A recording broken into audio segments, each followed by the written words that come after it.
आज मैं आपके साथ एक ऐसे आदमी के बारे में बात करने जा रहा हूं जो चाइना के अंदर स्टील फैक्ट्री में काम किया करता था और उसने चाइना के अंदर second largest real estate company बना ली और 2017 के अंदर वो चाइना का सबसे अमीर आदमी था।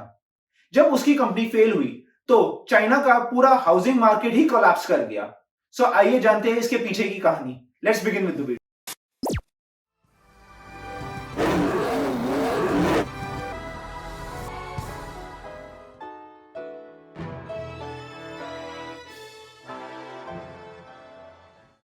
एवरग्रांड चाइना के second largest real estate company के ओनर का जन्म बहुत ही गरीब घर में हुआ था जिसका नाम जूजांग था।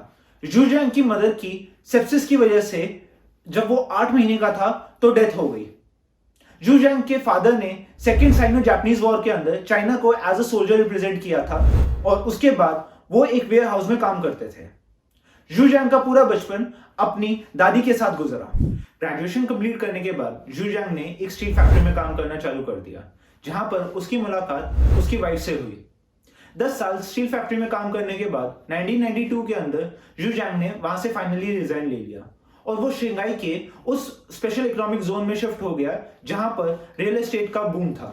1997 के अंदर फाइनली जूजांग ने एक कंपनी की शुरुआत की जिसका नाम एवरग्रांड था। एवरग्रांड बहुत ही अफोर्डेबल प्राइस पे मॉडर्न लुकिंग घर दिया करता, जिस वजह से धीरे धीरे एवरग्रांड पॉपुलर हो गया और एवरग्रांड के ओनर जूजांग एक पॉलिटिकल पार्टी से भी बिलोंग करते थे जिसकी वजह से एवरग्रांड को कहीं ना कहीं एज मिला करती। चाइना ने 2001 के अंदर वर्ल्ड ट्रेड ऑर्गेनाइजेशन से हाथ मिला लिया जिस वजह से काफी वर्कर्स रूरल एरिया से अर्बन एरिया की तरफ शिफ्ट होने लग गए, जहां पर एवरग्रांड ने काफी प्रॉफिट कमाया अपने घर बेच के। यहां पर एवरग्रांड इतने प्रॉफिट कमा रहा था तो ऐसे कौन से रीजंस थे जिस वजह से एवरग्रांड फेल हो गया। आइए जानते हैं ऐसे 3 रीजंस जिस वजह से एवरग्रांड फेल हो गया। पहला है इकोसिस्टम। चाइना के अंदर कोई भी व्यक्ति अगर एक स्टेट से दूसरी स्टेट में मूव करता है और उसका उस स्टेट के अंदर कोई रेजिडेंस नहीं है तो उसको health care facilities, education facilities और इंश्योरेंस पॉलिसीज गवर्नमेंट रेट पे नहीं मिलेगी, जिसका मतलब ये हुआ कि उसका उस स्टेट के अंदर एक घर होना जरूरी है। और चाइना में कोई भी फैमिली 3 से ज्यादा प्रॉपर्टीज नहीं खरीद सकती, तो इससे बचने के लिए कुछ लोग ऑन पेपर्स डिवोर्स भी ले लेते हैं। सेकेंड है इंस्टीट्यूशनल डेट साइकिल्स। अक्सर रियल एस्टेट कंपनीज अपने प्रोजेक्ट्स पूरे करने के लिए बैंक से कुछ लोन उठाती है। एवरग्रांड ने 128 चाइनीज बैंक से और 20 से ज्यादा इंस्टीट्यूशनल इन्वेस्टर्स से $310 बिलियन से ज्यादा का लोन उठाया, जिसमें से 16 लाख घर आज की डेट के अंदर भी खाली पड़े हुए हैं। नाउ प्रॉब्लम तब आती है जब रियल एस्टेट के प्राइसेस बढ़ना चालू हो जाते हैं और कॉमन मैन वो अफोर्ड नहीं कर सकता, तो कंपनीज कुछ डिस्काउंटेड रेट पे लोगों को घर बेचती है। फॉर एग्जाम्पल, कंपनी जब 70 लाख का घर बनाती है तो उसको 1 करोड़ पे लिस्ट करती है, जिसपे वो 20% का डिस्काउंट देती है, जो कि 80 लाख रुपए हुआ। जब इन कंपनीज को बैंक से लोन लेना होता है तो वो अपनी पुरानी प्रॉपर्टीज को कोलैटरल पे रखवाते हैं। 2018 के अंदर चाइना के सेंट्रल बैंक ने ये ऑब्जर्व किया कि रियल एस्टेट के प्राइसेस हद से ज्यादा इन्फ्लेट हो गए हैं। ये कंपनीज लोन पे लोन लेके घर बनाए जा रही है। Third point, 3 red line system. China ने 2020 के अंदर एक सिस्टम इंट्रोड्यूस किया जिसका नाम था 3 रेड लाइन सिस्टम। इस सिस्टम के अकॉर्डिंग कोई भी रियल एस्टेट कंपनी कितना लोन ले सकती है इस सिस्टम के अंदर स्पेसिफाई था।